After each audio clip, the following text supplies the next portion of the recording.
Another plot that we can look at is the density plot. So let's see how does a density plot looks like. Okay, so we can also come in here. Remember, we also have to specify one variable, and let us specify our data set and say it's tooth growth. So it's run this. So here is an example of these density plots. But let's say we want to remove these points.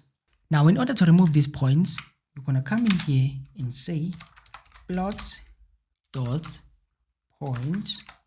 Okay, and you're going to set this to false. And if you run this, you observe we now have removed these points. We can also create a density plot where we plot with multiple groups. Okay, so if, for example, you come in here and we're gonna say we want our groups, and then in that case we set these to tops.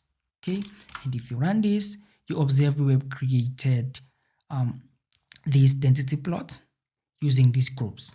Okay, remember we also need the legend, so we come and say auto the key, we set this to true. So it has added default legend.